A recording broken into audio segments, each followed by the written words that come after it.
Hi, and welcome back to PGTV. Today, we're debunking the myth that is the Do Nothing Congress. Because while this catchphrase may make a good headline, organizations with a federal policy agenda subscribe to this line of thinking at their own peril. And here to discuss the opportunities that abound for those with interest in Washington, no matter the climate on Capitol Hill, are two PG strategists with decades of experience on both ends of Pennsylvania Avenue between them. Please welcome former Assistant Secretary of State for Legislative Affairs under Secretary Clinton and veteran Hill staffer Dave Adams, and former Assistant Secretary at the Department of Education under President George W. Bush and Senior Communications Advisor to House Republican leadership, Lauren Maddox. Thanks so much to you both for being here. Welcome. While many people like to opine on cable news about what they think isn't happening in Washington, let's talk about what is happening. Outline, if you can, for us some of the important conversations going on Capitol Hill that have far-reaching consequences for various legislative objectives. Thanks, Katie. Pleasure to be here today. I think the thing people need to remember about Washington is that governing actually never stops. Agencies have to implement the laws that are already on the books. They have to promulgate regulations. Agencies need goods and services. They need to issue RFPs. They need to award those RFPs. And so what we want to do is ensure that clients are ahead of the curve on all of those things. For example, we're currently working with a client on some countervailing and duties and anti-dumping cases. That's an instance where the Department of Commerce is exercising laws that are on the books. Our clients need to get a fair hearing in that venue.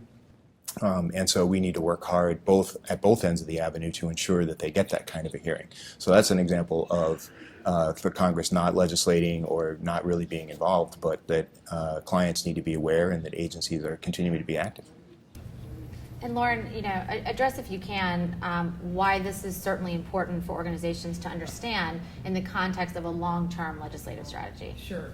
So Dave is right. So while the administration is very active on the regulatory front, the Hill, particularly on the committee level, activity is fast and furious. They are shaping legislation. They are gathering input from members, from constituents, from external stakeholders, and they're developing the basic constructs of legislation. So while that activity may not bear fruit until later in the year, in the fall, or even a lame duck session, it's important to know that that activity is going on and weigh in at the appropriate time, particularly on the early end, because by the time you get to lame duck, a lot of these bills are cooked already. So the hill just gets steeper to climb if you want to make changes to the legislation.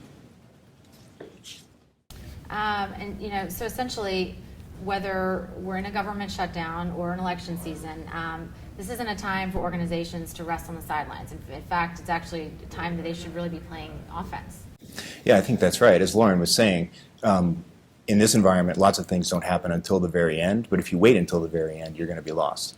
So you need to be at the front end of this process. And you need to be at the front end of the process at both ends of the avenue. I mean, agencies contribute to the president's budget, and that's where the president's legislative agenda gets formed. And so you need to be having conversations up front while the agencies are making those submissions. You also need to be on the Hill, talking to the leadership, talking to the committees, as Lauren said, because they're formulating an agenda which is often different than the president's, but you need to be in that space as well.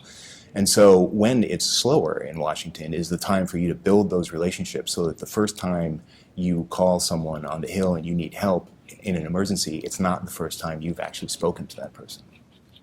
Dave is right. You need to make friends before you need them.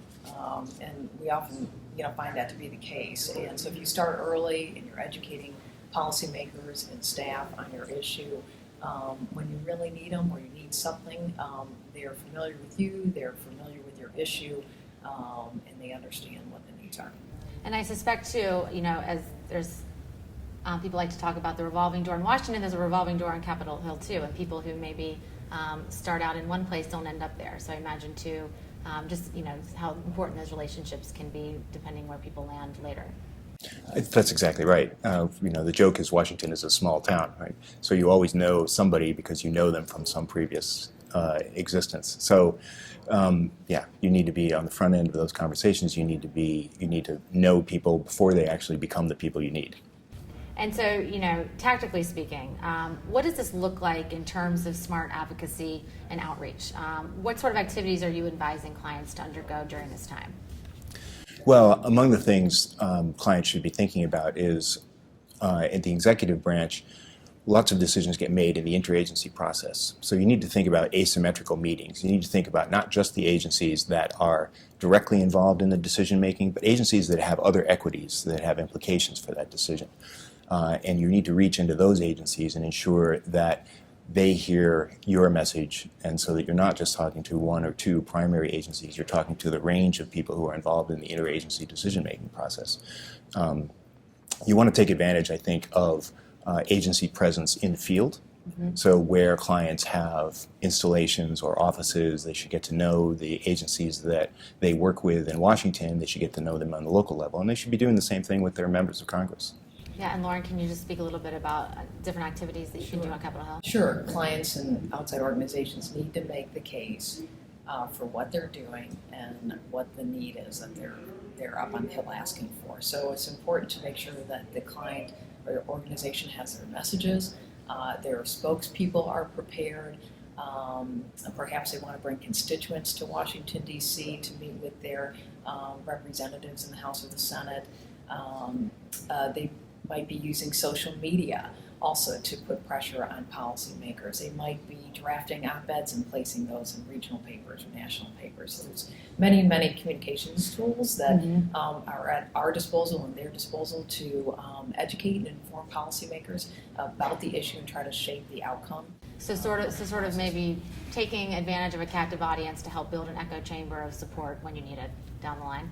And there's a rhythm to the Hill. So there are times when the policymaker may be back home meeting with constituents during what we call a recess break, but staff are still working on Capitol Hill, and that's a good time to also get a few more minutes of their time and really walk them through an issue and educate them.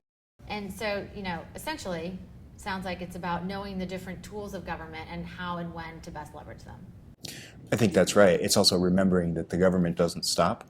And for clients who actually have international interests, it's for remembering that international events happen all the time without regard to what's going on in Washington. So, Dave's right. Chaos can happen at any time. So I think the best advice I would give is to stay engaged and be prepared. And you can do that at every part of the process of governing. And they say it's New York, but I think it's maybe Washington. It's a city that never sleeps. Thank you both for being here. We appreciate your savvy. And for more insights and perspectives like these on any other issue going on in Washington, keep your eyes on the PG pipeline at podesta.com.